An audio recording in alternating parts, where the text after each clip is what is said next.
एक जगन्नाथ भगवान के एक भक्त थे, उनका नाम था अंगद जी। क्या नाम था? बहुत ध्यान से सुनना। श्री अंगद जी जो थे, ये एक राजा के सेनापति थे, और राजा जो था ना, वो इनका भतीजा ही था। एक चरित्र सुनाऊं एक भक्त का, अंगद जी का, बहुत ध्यान से सुनना। अंगद जी अपनी पत्नी से बहुत प्रेम करते थे, और उनकी पत्नी सत्संग से बहुत प्रेम करती थी। ठाकुर जी की कथा, कीर्तन, वैष्णव वार्ता, इनमें उसकी बड़ी रुचि। लेकिन अंगद जी को कथा आदि में बिल्कुल कोई रुचि नहीं थी। अपनी पत्नी से कहते थे, सुनो, तुम खूब कथा सुनो, खूब मंदिर जाओ, जो तुमको करना है करो, पर मुझसे कभी नहीं कहना कि तुम करो, मेरे को कभी नहीं छेड़ना।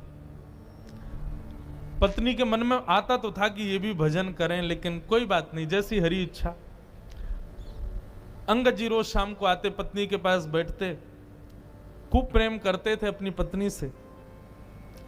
एक दिन एकादशी का दिन था, आज एकादशी है। एकादशी का दिन बड़ा महत्वपूर्ण माना जाता है। तो एकादशी के दिन अंगद जी की पत्नी ने कुछ संतों को अपने घर बुलाया और सत्संग होने लगा घर में। प्रवचन ऐसे ही घर में बैठ के सब करने लगे। शाम को अंगद जी जब लौट करके आए, उन्होंने देखा घर में तो आज अलग ही रौनक है, इतनी सारी भीड़ आ रखी है, सब लोग नाच रहे हैं, गा रहे हैं, कीर्तन कर रहे हैं, कथा सुन रहे हैं। अंगद जी को बड़ा गुस्सा आया। मेरी आज्ञा के बिना मेरे ही घर में प्रवचन हो रहा है, मेरे ही घर में सत्संग चल रहा है, अरे कभी रोका तुमको कहीं जाने से? खूब जाओ, बाहर जाके कितना भी कथा सुनो, घर में क्यों करवा रही हो? अंगद जी ने जाकर के व्यासपीठ पर वैसे व्यास जी का अपमान कर दिया। बोले कि आपसे हाथ जोड़ के विनती है, तुरंत चले जाइए, ये मेरा घर है, मेरी अनुमति के बिना आप यहां कैसे आए? और सब लोगों से भी कहा, आप सबसे भी हाथ जोड़ के प्रार्थना, यहां से चले जाइए, ये कोई आश्रम नहीं है, घर है मेरा, चलिए निकलिए यहां से बाहर। पत्नी बोली, अरे सत्संग चल रहा है, अभी तो ऐसा मत करो। अंगद जी ने किसी की नहीं मानी, सबको भगा दिया। पत्नी को बहुत बुरा लगा। उसने मन में विचार किया, जो हरि का नहीं है उसको मैं अपना पति कैसे मान सकती हूं? तजोरे मन, कल हमने ये पंक्ति गाई थी ना, हरि विमुखन को संग। कई लोग मुझको इस बात पर कह देते हैं, महाराज जी आप क्या शिक्षा दे रहे हो लोगों को? क्या ऐसे पति को छोड़ दें, पत्नी को छोड़ दें? तो इस प्रकार से तो गृह कलेश हो जाएगा। भैया देखो, एक बात आपको बताऊं, मानव का स्वभाव है, वो शरीर से यदि किसी को स्वीकार कर रहा है तो वो स्वीकार्य नहीं है, मन से स्वीकार करे वो स्वीकार्य माना जाता है। हम शरीर से किसी को अपना मानते हैं तो वहां पर हमारा संबंध पुष्ट नहीं होता। संबंध की पुष्टि तो हृदय से होती है, हृदय से आप उसको मानते हो कि नहीं। और कोई व्यक्ति यदि शरीर से ना भी हो, हृदय से यदि आप उसको स्वीकार कर चुके तो निश्चित है आपका संबंध पक्का है।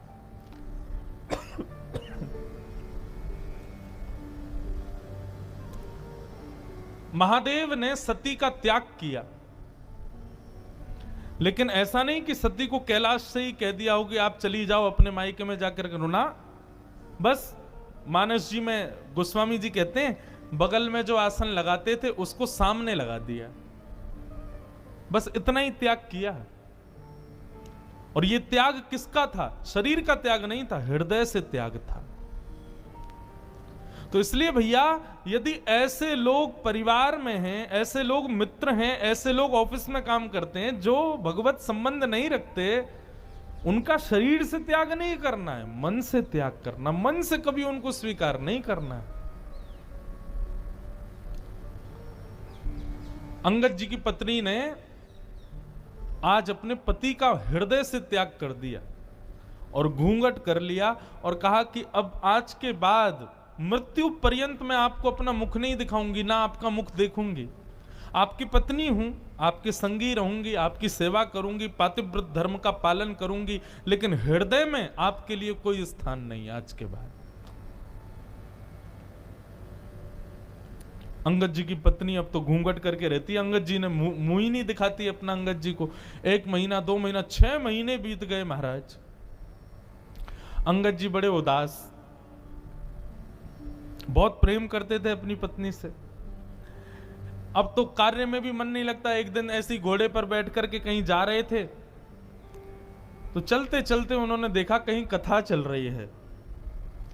मन में आया इसी कथा ने ही मेरा घर बर्बाद करवा दिया, इसी की वजह से सब खराब हुआ। 2-3 दिन बाद फिर से निकले तो फिर कथा चल रही थी, तो मन में आया कि ये कथा में ऐसा होता क्या है जो मेरी पत्नी को इतना प्रिय लगता है, चल के सुनूं। अंगद जी आकर के पीछे उदास हताश तो बैठे ही थे, घर में मन लगता नहीं है, आके बैठ गए। कथा में बंधुओं 3 प्रकार के लोग आते हैं। पहले आमंत्रित लोग, जिनको निमंत्रण दिया गया है कि भैया हमारे घर में कथा है, आपको आना है। दूसरे वैष्णव कथा प्रिय लोग, उनको बस पता चल जाए कथा कहां हो रही है, वो ये विचार नहीं करेंगे दूरी कितनी, समय कितना लगेगा, कहां क्या, निमंत्रण की भी अभिलाषा नहीं, बस पता चल जाए कथा कहां है, वो पहुंच जाते हैं। और तीसरे संसार के मारे दुखियारे लोग, जिनको घर में या व्यापार में कहीं भी कुछ मिल नहीं रहा है, बड़े उदास अपने जीवन में जी रहे हैं, वो आके कथा में बैठते हैं। तो ऐसे ही अंगद जी आकर के बैठ गए।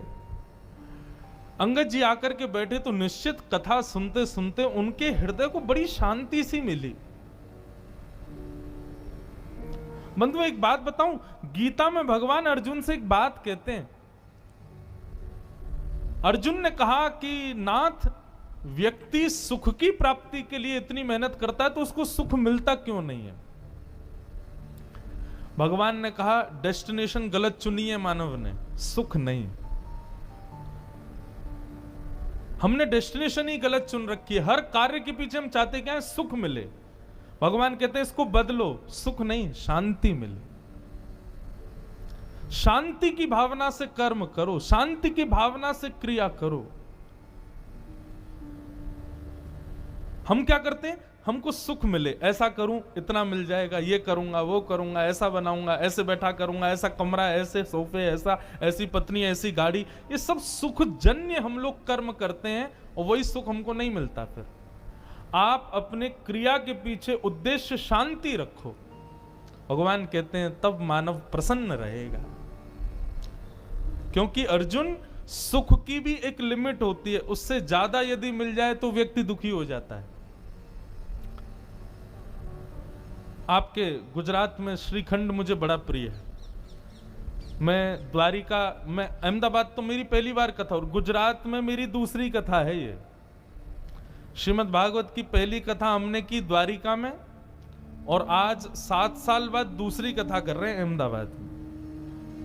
बाकी बीच में 2 दिन 4 दिन के सत्संग तो हुए हैं कई बार, पर सप्ताह कथा दूसरी बार हो रही है। तो मैं जब भी गुजरात आता हूं तो श्रीखंड मुझे बड़ा प्रिय है। लेकिन आप एक कटोरी खिला दो, मन भर जाएगा। दूसरी कटोरी दोगे तो मैं भाग जाऊंगा। आप कहोगे महाराज जी आपको बड़ा प्रिय, खाओ ना। अरे कैसे? मुझे याद नहीं है, लेकिन फिजिक्स में हम लोग जब स्कूल में पढ़ते थे तो एक चैप्टर पढ़ाया गया था, उसमें यही बात थी। जब भागवत पढ़ी तो हमको और ज्यादा क्लियर हुई कि कोई भी वस्तु का अति सेव्य जब हम करते हैं तो वही वस्तु हमको कष्टदायी लगने लगती। रसगुल्ला यदि पसंद है तो 1 2 3 4 5 खा लो, 6वां रसगुल्ला देखते ही वमन हो जाएगा। संसार की हर वस्तु ऐसी है। तो अर्जुन, सुख नहीं शांति को रखो। किसी भी क्रिया को करने के पीछे उद्देश्य क्या हो? मुझे शांति मिले, तब देखो कर्म करके कैसा सुख मिलेगा। तो कथा में सुख मिलता है लोगों को। यहां पर आप मौन अवस्था में बैठे हो, एक ही आसन पर बैठे हो, ना पानी पी रहे हो ना चाय पी रहे हो। 4 घंटे आदमी बिना चाय कैसे रहे, बिना खाए कैसे रहे, लेकिन यहां रह रहे हो। क्यों? शांति मिल रही है। सुख नहीं, शांति। अंगद जी को बड़ी शांति मिली।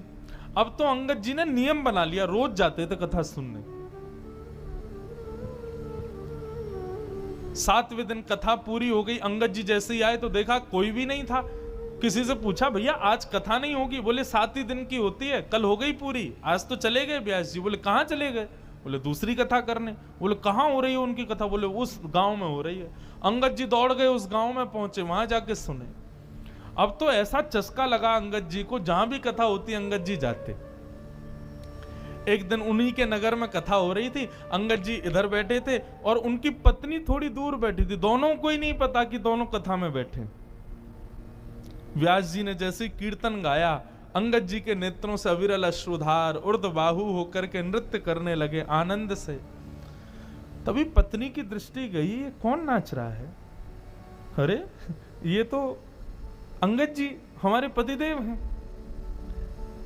तभी मैं कहूं कुछ समय से ये पहले तो बड़े दुखी रहते थे कि मैं मुख नहीं दिखाती, कुछ समय से बड़े प्रसन्न रहते हैं, मुझसे ज्यादा बात भी नहीं करते, अपनी सेवा पूजा भी करने लग गए हैं और बड़ा सामान्य सा बड़ा सुखमय जीवन जी रहे हैं। मैं सोच तो रही थी बदलाव कैसे आ गया, ये कथा सुनते हैं। आज शाम को कथा के बाद जैसे ही अंगद जी घर लौट करके आए, पत्नी ने अपना घूंघट ऊपर कर ली। अंगद जी बोले, अरे देवी मैं आ गया हूं, घूंघट नीचे कर लो। बोले नहीं नहीं, अब तो घूंघट नहीं करना। क्यों? मैंने इसलिए घूंघट किया था कि आप कथा से प्रेम नहीं करते थे, परंतु अब तो आपने कथा को स्वीकार कर लिया ना, अब मैंने जो त्याग का संकल्प लिया था उसको छोड़ दिया। अंगद जी बोले, वो बात तो ठीक है, लेकिन मैं तुमको सत्य बताऊं, जब से मैंने कथा सुनना प्रारंभ किया ना, मुझे पहले तुम्हारे रूप में बड़ी आसक्ति थी, पर अब मुझे वो आसक्ति नहीं है। अब तो मुझे बस एक ही अभिलाषा, मेरे जगन्नाथ मुझे कब दिखेंगे, मेरे द्वारिकाधीश, उनकी रूप माधुरी का दर्शन मुझे कब होगा। ऐसा अंगद जी का जीवन। बंधुओं, अंगद जी ने अपनी पत्नी से कहा, देवी अब हम दोनों वैष्णव हो गए, चलो हम जगन्नाथपुरी दर्शन करने चलेंगे। लेकिन अभी अभी सुना है कि एक बहुत बड़े युद्ध के लिए राजा के साथ मुझे जाना है, युद्ध से जब वापस आ जाएंगे फिर हम जगन्नाथपुरी चलेंगे। ठीक है। युद्ध में अंगद जी गए, जाकर के युद्ध किया। युद्ध का नियम होता था, जो राजा हारता था उसका सारा धन हड़प लिया जाता था और जीतने वाले राजा को दे दिया जाता था। अंगद जी जब उसका सारा धन लेने लगे तो वहां एक अद्भुत मणि थी। उस मणि को देख करके अंगद जी बड़े प्रसन्न हो गए। बोले, बड़ी सुंदर मणि है, मुझे ठाकुर जी को कुछ निवेदित करना है, ठाकुर जी को मैं जगन्नाथपुरी जाऊंगा, कुछ देना है।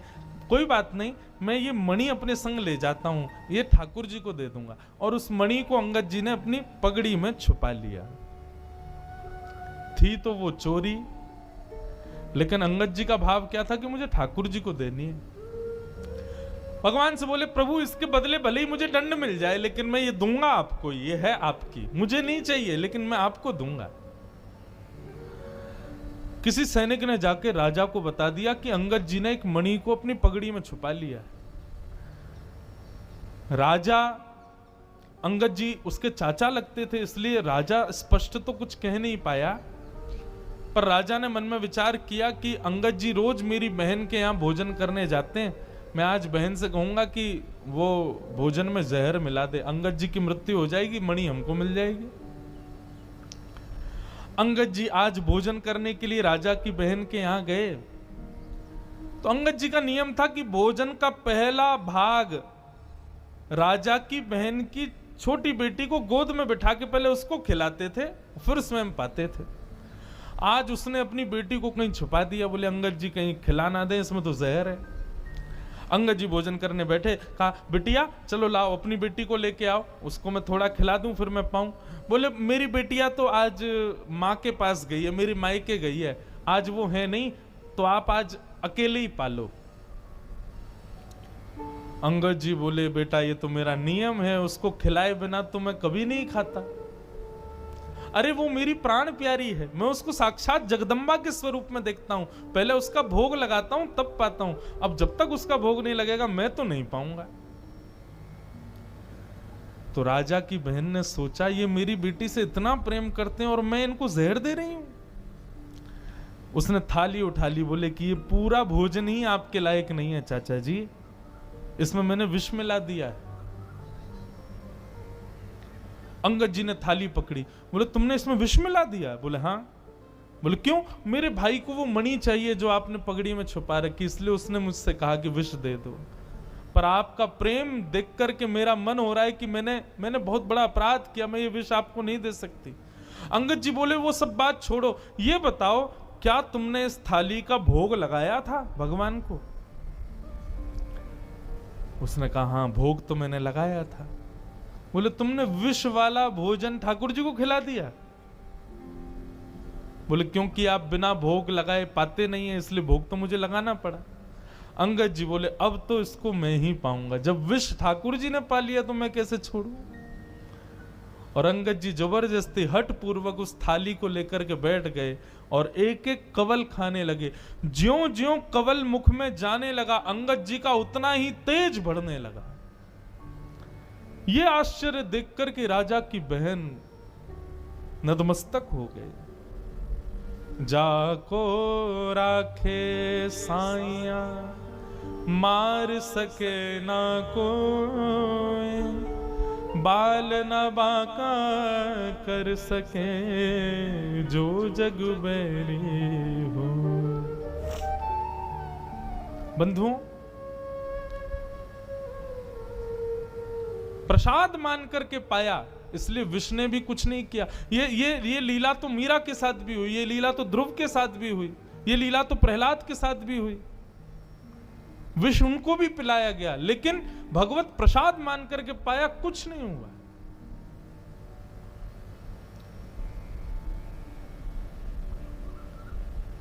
अंगद जी महाराज अपनी पत्नी से जाके बोले देवी अब हमको विलंब नहीं करना चाहिए, क्योंकि राजा मेरे पीछे पड़ गया है, वो कभी भी मेरा वध कर सकता है। मेरा वध कर दे मुझे चिंता नहीं, पर मुझे जगन्नाथ जी को एक बार देखना है। और रात्रि में ही अंगद जी अपनी पत्नी के साथ जगन्नाथपुरी के लिए निकल गए। राजा को किसी दूत ने जाकर के रात्रि में खबर कर दी, बोले अंगद जी निकल गए हैं महाराज। बहुत ध्यान से सुनिएगा, बहुत सुंदर कथा है। आज बहुत दिन बाद में अंगद जी का पूरा चरित्र पता नहीं क्यों सुना रहा हूं। हमारे पूज्य नाना जी भागवत के वक्ता थे, वो कहते थे कि कभी अनायास किसी भक्त का भाव कथा कहते कहते आ जाए तो यही समझना चाहिए लाला कि वो भक्त उस कथा में पधारे हैं, वो भक्त अपनी उपस्थिति दर्ज करा रहे हैं, इसलिए व्यासपीठ से बुलवा रहे हैं।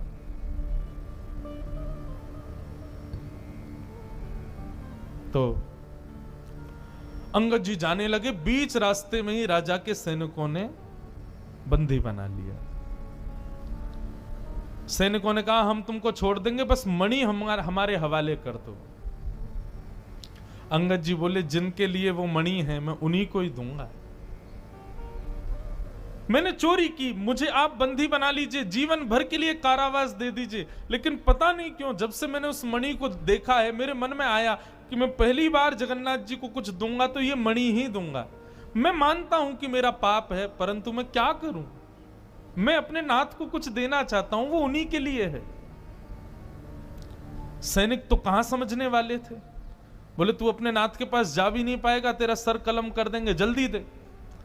अंगद जी बोले अच्छा ठीक है मैं मणि दे दूंगा, लेकिन उससे पहले मैं अपनी एक इच्छा पूरी करना चाहता हूं। बोले बताओ। ये सरोवर है, इसमें मैं स्नान करना चाहता हूं। सैनिकों ने चारों ओर से घेर लिया और अंगद जी जैसे ही सरोवर में गए, स्नान करते हुए कहा हे जगन्नाथ, मैं अभी आपके पास नहीं आ पा रहा हूं, लेकिन आप तो मेरे पास आ सकते हो ना, मेरी मणि स्वीकार करो, मेरा ये छोटी सी भेंट आपके लिए, इसको स्वीकार करो। और मणि को अपनी पगड़ी से निकाल के उसी जल में छोड़ दिया।